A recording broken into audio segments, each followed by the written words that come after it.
Alright, what is up, everybody? We are back with another edition of Everyday Hoops. Hope you guys are having a good one. Today, I'm doing my top 10 centers list in the NBA. We've done point guards, shooting guards, small forwards, and power forwards. And now finally we are at the center position before we get to the top 50 players in the NBA. Be on the lookout for that on Saturday. But today, we have the top 10 centers in the NBA, my list, and we're going to get into it. Thank you guys for the views on the videos and the shorts recently. I really appreciate it. If you do like the content around here, consider subscribing, turn on notifications, do all stuff like that. I'd really appreciate it. It really helps out a lot. Join the membership. If you want to learn more about the membership, there's a video on my channel explaining all of it. You can go back and watch that. Link to my Twitter, all that stuff down in the description below. And before we get into it, like I said in the other videos, this is my personal list, my personal opinion. If you disagree, that's okay. Leave down below in the comments section what your top 10 centers lists are, what you would change, and all this stuff like that. I would love to hear it. And yeah, don't waste any more of your time. Let's get right into it. Starting the list off at number 10 on the top 10 center list, we have Chet Holmgren of the OKC Thunder. Holmgren last year averaged 16.5 points, almost 8 rebounds, 2 assists, and 2 blocks on 53, 37, 79 shooting. And then their playoffs, he averaged 15 points with 7 rebounds, 2 assists, and 2.5 blocks on 49, 26, 75 shooting. Chet Holmgren, after missing his entire rookie year due to a foot injury, we didn't know what really to expect coming into this season for him, and he came out and did as good as I think anybody ever would have expected, and then some. Like, I think a lot of people expected Chet to be good, but I don't know if people expected Chet to pop off and be this good this early. The things he was doing is amazing. You know, the defense obviously was amazing, 2.3 blocks. Kind of crazy he didn't make all defensive team. He finished second in rookie of the year voting. Just incredible on the defensive end. And then offensively, being able to do the things he's doing is amazing. I mean, I think maybe we could expect the defense would have been good, but I don't think people expect the offense to kind of click as early as it did. You know, for him to come in, be able to shoot the 3-ball well, 37% shooting at your big position is really nice. 53% from the field. Didn't really force anything. He got it in the flow of his offense. Whether it was a pull-up 3, whether it was a one dribble, get to the basket, get to the free throw line. Like, he was really, really good and playing all 82 games, which is impressive for someone that is at his frame, at his size, and just coming off a foot injury. Coming in and playing all 82 games is amazing.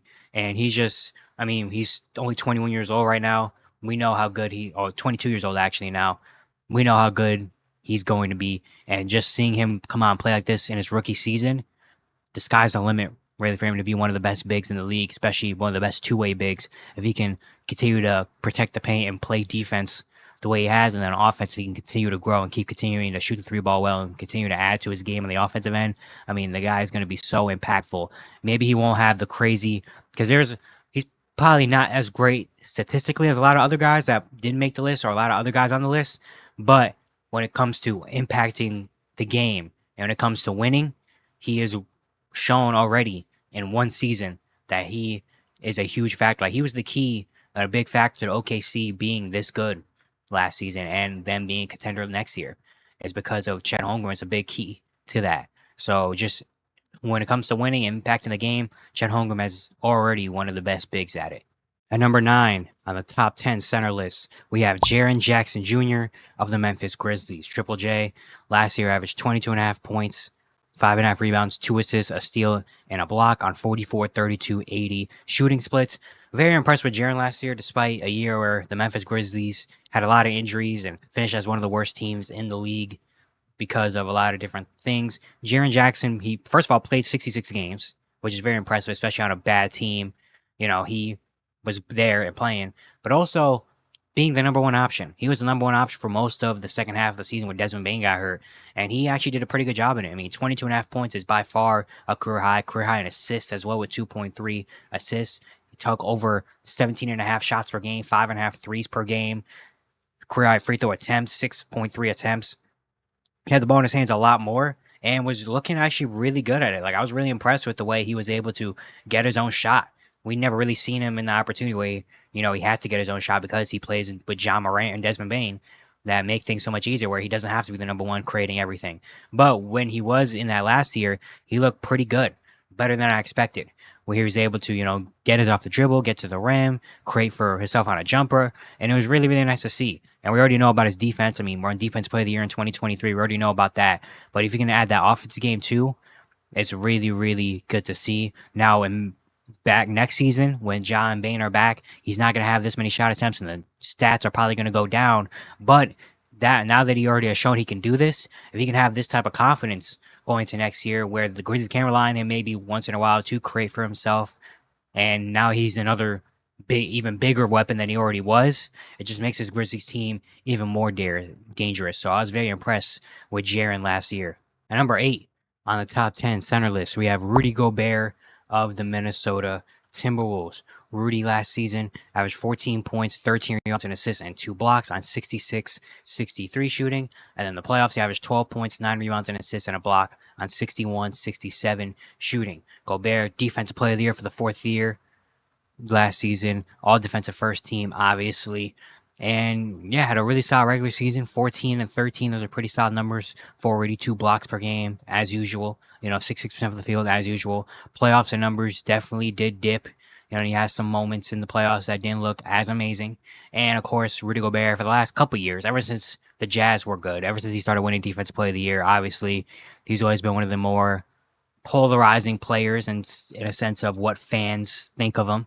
A lot of people think he's overrated. A lot of people think a lot of different things about Rudy, and especially the clips, the things that Shaq have said about Rudy in the last couple of days have definitely sparked that up a little bit more.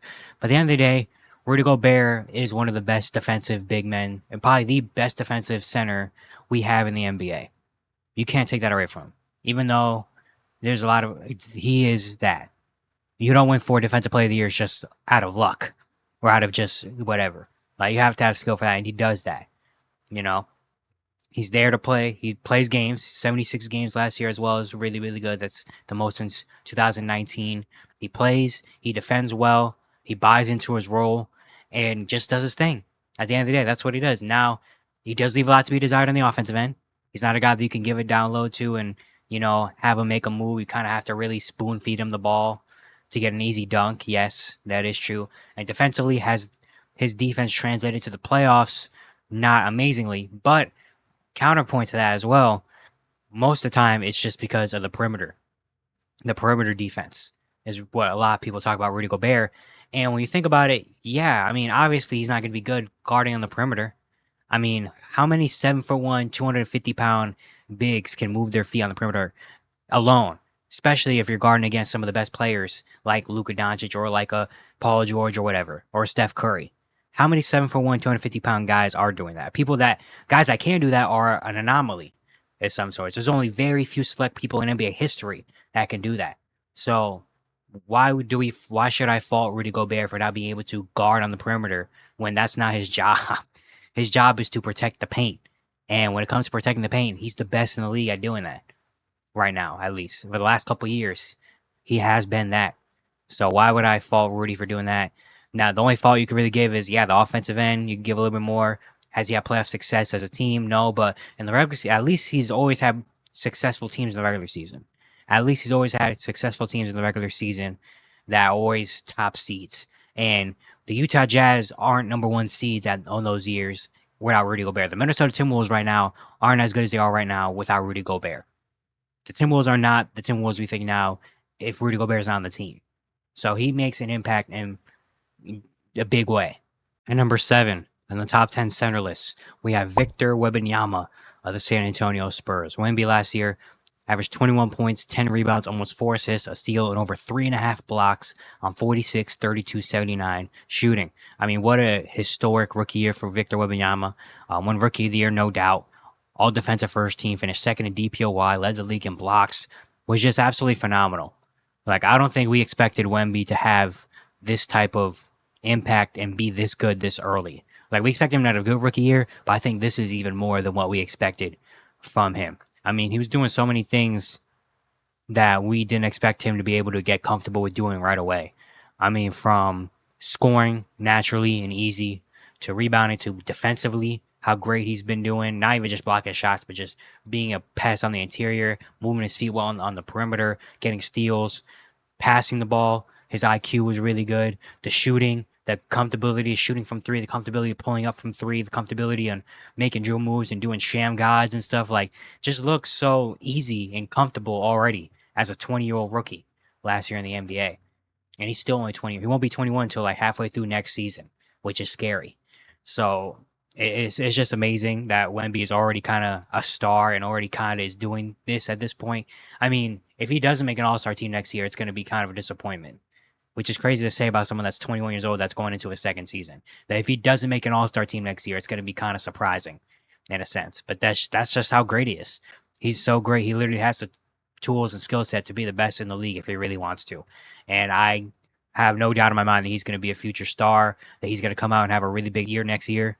Now, do the Spurs, like, how good are they going to be? I'm not sure yet. They did bring in Chris Paul. I do like their additions, but the West Conference is so tough that I'm not banking on the Spurs to be a playoff team or playoff or playing team or anything like that yet. But with Wemby on the court, they are going to be at least competitive and fun, which is what you like to see. At number 6 on the top 10 center list, we have Kristaps Porzingis of the Boston Celtics. Porzingis last year averaged 20 points, 7 rebounds, 2 assists, and almost 2 blocks on 51, 37, 85 shooting. And then their playoff run in 7 games, he averaged 12 points, 4 rebounds, an assist, and a block on 46, 34, 91 shooting. Porzingis had a really nice year last year in Boston. Only played in 57 games of regular season, kind of on purpose. Boston was really saving him for the postseason, but in the postseason, he only played in 7 games. And the crazy thing about those 7 games is that Boston didn't really need him, and they went on to win a championship anyway. So just kind of like, wow, all right, this just shows a testament to how good the Celtics team is. But Porzingis really had a big season in Boston, and I think people got back on the Porzingis train. Of course, in New York, when he was first there, everyone was kind of on him. I was just like, wow, this guy's going to be elite. This guy's going to bring success back to New York. And then, of course, that didn't work out. Injuries, the fallout. Then he went to Dallas and wasn't the Porzingis that we're used to. And then that's when people kind of went down on, kind of like fell down on the Porzingis hype train. Then he was in Washington, where he actually had a really good season in 2023, probably his best year of his career. But no one really cared because he was with Washington. But now he's back in Boston. Now he's kind of back on top in a sense, where it's like everybody's like, oh yeah, Kristaps Porzingis is really, really good. You know, being a 7'3" guy that can do so much, can score in the paint, can score in the posts, can rebound, can block shots, can stretch the floor well from 3, can do so many different things. Yeah, I feel like he was the X factor for Boston. Like, Boston already has an elite team, and I mean, of course, they won a championship basically dang near without Kristaps for an entire playoff run. But when Porzingis is on the court with the Celtics, that makes the Celtics the top of the top, no doubt. Like, without Porzingis, they're still one of the best teams, arguably still number 1 team in the league. But when Porzingis is there, they're like the no doubt, this is the team. He's the X factor. I feel like he just does so much and opens up the game for everybody. Having a big like them that they can just dump the ball down to when they needed to, that can protect the rim, that can space the floor and still go into their offensive philosophies. Like, it's just like he's a cheat code Daniel out there, and it's really nice to see Porzingis back on this type of level that we haven't seen since he was in New York. At number 5 of the top 10 center list, we have Bam Adebayo of the Miami Heat. Bam last year averaged 19 points, 10 rebounds, almost 4 assists, and a steal on 52, 35, 75 shooting. And then their first round series last year, he averaged 22 points, 9 rebounds, 3 assists on 49, 20, 71 shooting. Bam, I love Bam. He's amazing. I mean, he's a guy that can do so many different things on the court. Offensively, he is athletic enough that he will dunk on you, and he'll get to the paint and score there. Loves a little mid-range free throw line area that he can work in. He's a really, really good passer for big, a guy that you could trust with the ball in his hands at the top of the key for him to make the right play. And then defensively, can't say much more about him. He's one of probably the most versatile defender in the league, being a big that can really guard anybody that he wants to and doing an amazing job at it. He's finished top 5 in DPOY voting 5 years in a row. He's made all defensive team for 5 years in a row. Last year was his first time on the all defensive first team, which is kind of crazy. He made all-star team last year. Just the development that Bam has gone year after year, getting better and better and better. It's just amazing to see. The only thing really is that you like to see him be a lot more aggressive, which I think you're probably going to see next season, him being a lot more aggressive. I also loved what I saw from him on Team USA with the Olympics. I loved him. I feel like he played super, super well there. And very interested to see if the three-point shot becomes real. Last year, he took a career-high 0.63 attempts per game, where he made 35%. In the playoffs, he took some. And then the Olympics, he took some. So maybe the 3-point shot is real, and if it is, and he can become a decent 3-point shooter, not saying he has to be at 39%, but he could just be a little bit of a threat out there, from three. That will open up so much, not only for him, but for the Miami Heat in general. That would be huge. But Bam is just so amazing. One of the best defenders, maybe the most versatile defender in the game. And then offensively just does so much that he's such a great player to have as your number one or number two on a team. At number 4 on the top 10 center list, we have Domantas Sabonis of the Sacramento Kings. Sabonis last season averaged 19 points, 13 rebounds, and 8 assists on 59, 38, 70 shooting splits. I mean, Domantas Sabonis had an insane season last year. Like, probably maybe one of the most underrated seasons ever. Like, he was absolutely amazing. Made All-NBA third team, finished top 10 in MVP voting, did not make an all-star team or anything like that, and really didn't get acknowledged as much as he should have, because 19, 13, and 8 from a center is ridiculous numbers. I mean, I think he led the league in double-doubles and triple-doubles, led the league in rebounding, just incredible as an offensive engine. Like, he really was an offensive engine. This is the definition of an offensive engine, that type of season that he had. I mean, 19, 13, and 8 is amazing. A guy that in the paint, he's a bully. Not many people are stopping him down low inside. He's got a really nice mid-range game. The rebounding obviously is amazing. The last 2 years, he's led the league in rebounding. Just absolutely amazing there. He shoots the ball efficiently. Then his passing ability, his way to find people, his passing IQ, whether it's handoffs or dump downs or anything like that, he's probably going to make the right pass. And then he also played 82 games. He also played in all 82 last year while doing all of this as well. It's just ridiculous. It's ridiculous, the stuff Domantas Sabonis did last season. And I feel like he didn't get as much love or acknowledgement as he should have. Unfortunately, the Kings didn't make the playoffs, so we couldn't see that in a 7-game series like we did in 2023. But, oh man, was he special and ridiculous. And I don't know if he can have the same type of season last year as he did this year as he did last year, but heck, let's see it. Let's see if he can. Because Sabonis is, I think, one of the best offensive weapons in the game that a lot of people don't talk about. At number 3 on the top 10 center list, we have Anthony Davis of the LA Lakers. Davis last year averaged 24 points, 12 rebounds, 3.5 assists, a steal, and 2 blocks on 55, 27, 81 shooting. And in the playoffs last year, he averaged 27 points, 15 rebounds, 4 assists, and a block on 63, 80 shooting. AD had a great year last year. Amazing year. Got to give so many flowers to Anthony Davis. Made All-NBA second team, was an All-Star, finished top 5 in DPOY voting, all defensive first team. Played 76 games, which is the most he's played in his entire career. 76 games at 30 years old. Just amazing stuff from him. Career high rebounds per game as well. He's really bought into being a big man down low in the center position. Just incredible stuff from him. I mean, he had a really, really consistently good season, healthy season, and unfortunately, the Lakers couldn't really capitalize on it.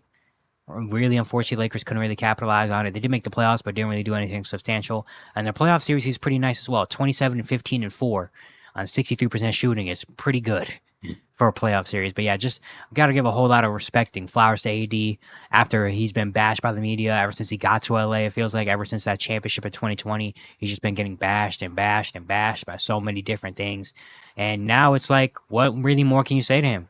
To him specifically. I mean, the team still has a lot, to desire and still has a lot of work to do, but you can't really blame Anthony Davis for it anymore. He can't be a scapegoat or anything for that, because now he's playing games, he's healthy, he's doing it on both ends, he's being consistent, like he's doing all of it.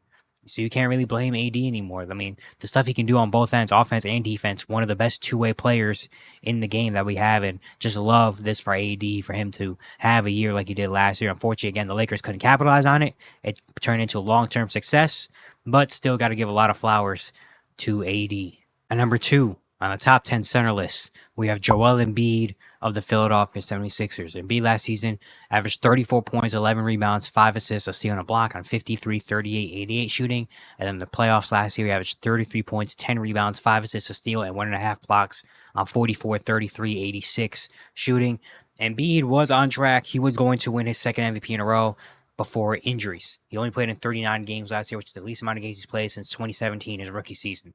So unfortunately, big knee and injuries really affected him because he was on track to have an even better year than 2023, where he led the league in scoring and won MVP, which is absolutely ridiculous. I mean, of course, so much stuff is said about Joel Embiid, especially now, about how he can't get it done in the playoffs. You know, about his him like really wanting an MVP more than maybe a championship. About him can't make it out of the second round, doesn't perform well in the fourth quarter of playoff games. Of course, a lot of stuff said about that, and we do want to see Joel Embiid have a big dominant run. We do want to see him get healthy. We do want to see him get over that hump and make it far, which he hasn't done yet. Which is, yes, it's right to want that. It's right to want that from a guy of Joel Embiid's caliber, obviously. But Joel is still an amazing player. He's still, like, offensively one of the best we have in the game. I mean, the things he does on the offensive end for his size and what he does is just absolutely incredible. I mean, to be able to average 34, 11, and 5 is insane for anybody, let alone a 7-foot, 280-pound center. But yeah, the only thing that really we need to see from Joel is a long playoff run. That's all we really need to see.